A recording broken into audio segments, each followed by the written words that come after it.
रामानुज और रमा की दो बेटियां हैं, श्यामा और गौरी। श्यामा का रंग काला है तो गौरी का रंग गोरा। उन दोनों बहनों में बहुत प्यार है। वो साथ खेलती हैं, साथ पढ़ती हैं और साथ ही शैतानी भी करती हैं। और उनमें से अगर कोई बीमार पड़ जाए या किसी को कुछ चोट लग जाए तो फिर पूछिए मत। माँ, गौरी का घाव कब भरेगा? सुबह से शाम हो गई, बेचारी को बहुत दर्द हो रहा है। अरे वो घाव है, ठीक होने में समय लगेगा। गौरी का घाव जब तक भरा नहीं, श्यामा चैन से न सोई और न खाई। और जब वो पूरी तरह ठीक हो गई तो दोनों बहनें फिर से निकल गईं मस्ती करने। श्यामा, कितने दिन हो गए ना हमें बाहर घूमे, चलो बाबा के खेत पर चलते हैं।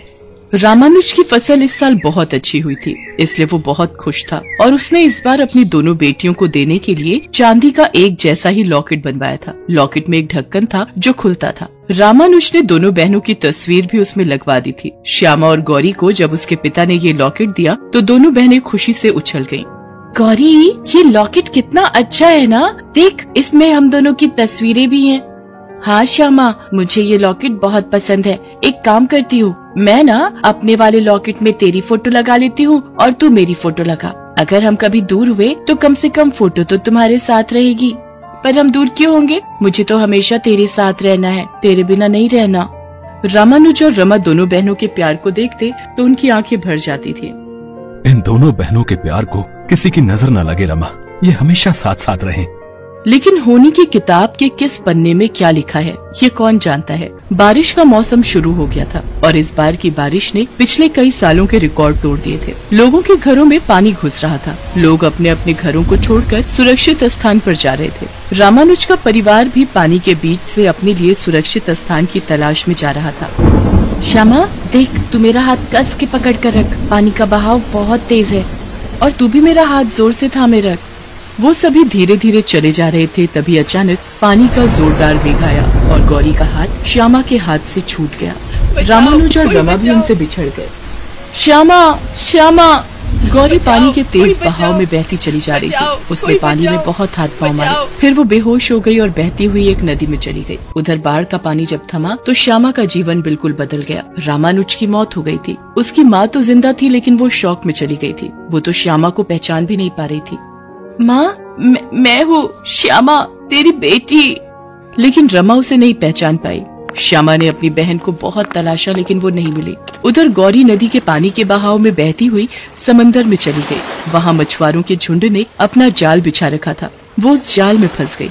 मछुआरों ने जब जाल खींचा और उसमें एक लड़की को देखा तो भाई, ये लड़की कहाँ से आ गई हमारे जाल में? भाई, हमें मल्होत्रा सेठ को इसके मिलने की बात बतानी होगी। मल्होत्रा सेठ मछलियों के बहुत बड़े कारोबारी थे। वो मछलियों को देश के हर एक कोने में सप्लाई करते थे। सारे मछुआरे उन्हीं के अंडर काम करते थे। मछुआरों के झुंड ने गौरी को मल्होत्रा सेठ को सौंप दिया। अरे, ये बच्ची कहाँ मिली तुम लोगों को? मल्होत्रा जी ने उस बच्ची के सीने पर अपना कान लगाया।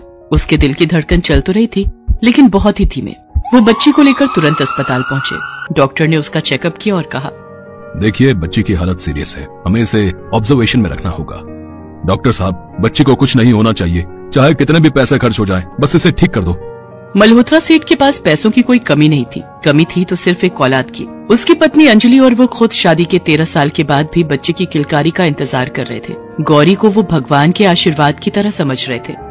अंजलि, देखना, इस बच्ची को कुछ नहीं होगा। भगवान ने इसे हमारे घर में अंधेरे को मिटाकर रोशनी करने के लिए भेजा है। 2 दिन बाद गौरी को होश आ गया, लेकिन गौरी अब पुरानी सारी बातों को भूल चुकी थी। यहाँ तक कि उसे अपना नाम तक याद नहीं था। मल्होत्रा जी ने उस बच्ची को नाम दिया रिंकी और उसे गोद ले लिया। समय बीतता गया। गौरी अब एक नए नाम रिंकी के साथ बड़ी होने लगी। उसके पास अब दुनिया की सारी दौलत थी। वो ऐशो आराम में पलने लगी। हालांकि गौरी पुरानी सारी बातें भूल गई थी, लेकिन वो हमेशा एक सपना देखती कि वो डूब रही है और कोई गौरी गौरी पुकार रहा है। उस रात भी वो वही सपना देख रही थी और चौंक कर उठ गई। उसकी चीख की आवाज सुनकर उसके माता पिता भागते हुए आए। क्या हुआ बेटी, तुमने फिर से वही सपना देखा क्या? हाँ मॉम, फिर से वही सपना। वैसे ये गौरी किसका नाम है? मेरा नाम तो रिंकी है। गौरी अब पहले वाली गौरी नहीं रह गई थी। पैसे ने उसे घमंडी बना दिया था। वो अपने आगे किसी को कुछ नहीं समझती थी। उधर श्यामा की माँ की हालत वैसी ही थी। उसकी याददाश्त अभी तक वापस नहीं आई थी। कुछ लोगों ने श्यामा को सलाह दी कि उनका इलाज शहर में कराएं, इसलिए वो उसे लेकर शहर आ गई। देखिए, इन्हें किसी बात का गहरा सदमा लगा है और वो सदमा इनके दिमाग में अंकित हो गया है। जब तक वो मिटेगा नहीं, ये ठीक नहीं होंगी।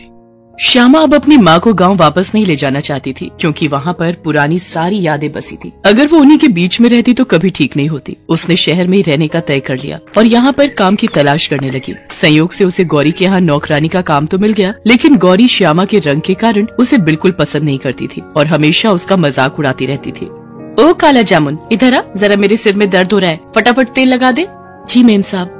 गौरी श्यामा से घर का सारा काम करवाती और हर बात में उसका मजाक उड़ाती। एक दिन गौरी के कुछ दोस्त उससे मिलने आए हुए थे, तभी गौरी ने दोस्तों के सामने उसका मजाक उड़ाना शुरू कर दिया। अच्छा श्यामा, एक बात बता, तू बचपन में कोयले की खान में गिर गई थी क्या? इतनी काली कैसे हो गई? ये कहकर गौरी और उसके दोस्त जोर जोर से हंसने लगे। बार बार के अपमान से श्यामा का दिल भी दुखता, लेकिन नए शहर में फिर से नई नौकरी ढूंढना इतना आसान तो नहीं था। वो अपमान का घूंट पीती और उनके घर काम करती। एक दिन की बात है, बाहर जोरों की बारिश हो रही थी, तो मल्होत्रा जी की पत्नी ने श्यामा को उस रात घर पर ही रुकने के लिए कहा। बाहर मूसलाधार बारिश हो रही थी। गौरी को जब ये पता लगा कि श्यामा वहाँ रुकी है, तो उसने उसे बुलाकर कहा, ए काला जामुन, इधर आ। सुन, एक काम कर, आज बहुत बारिश हो रही है, आज मौका है तेरे काले रंग को हटाने का। जा बारिश में जाकर भी मैं देखती हूँ कि तेरा काला रंग निकलता है कि नहीं। ये आप क्या कह रही हैं मालकिन? भला इस तरह से किसी का रंग कैसे निकलेगा? तुझे जो बोला वो कर, नहीं तो अपना हिसाब कर और कल से आने की जरूरत नहीं है तुझे। श्यामा मजबूर थी। वो बारिश में खड़ी होकर भीगने लगी और गौरी जोर जोर से हंसने लगी। अचानक ना जाने ऐसा क्या हुआ कि हंसते हंसते गौरी के गले का लॉकेट नीचे गिर गया। ये वही लॉकेट था जो बचपन में श्यामा और गौरी को उसके पिता ने दिया था। गौरी उस लॉकेट को उठाने लगी, तभी बारिश में भीगती श्यामा की नजर उस लॉकेट पर गई। उस लॉकेट को देख वो चौंक गई। अरे ये तो वही लॉकेट है जो बाबा ने हम दोनों बहनों को दिया था, लेकिन ये मेम साहब के पास कहाँ से आ गया? अगले दिन की बात है। श्यामा को मल्होत्रा जी से गौरी के मिलने की सारी कहानी पता लगी। वो सारा सच जानकर बहुत खुश हुई कि उसकी बहन जिंदा है। उसकी याद में न जाने उसने कितने दिन रो रो कर गुजारे थे, और आज भी हर दिन वो उसे याद जरूर करती थी। लेकिन श्यामा ये बात चाहकर भी गौरी को नहीं बता पा रही थी, क्योंकि उसे बताकर भी क्या फायदा होता। वो तो पुरानी सारी बातें भूल गई थी। हालांकि उसने अपनी माँ को जब ये बातें बताई तो उनकी तबीयत में तेजी से सुधार होने लगा। हाँ माँ, हमारी गौरी जिंदा है, मैं उसी के यहाँ काम करती हूँ। क्या कहा? क्या मेरी बेटी जिंदा है? मेरी गौरी जिंदा है? तू ले चल मुझे उसके पास। माँ, उसका कोई फायदा नहीं, क्योंकि वो हमें नहीं पहचान पाई।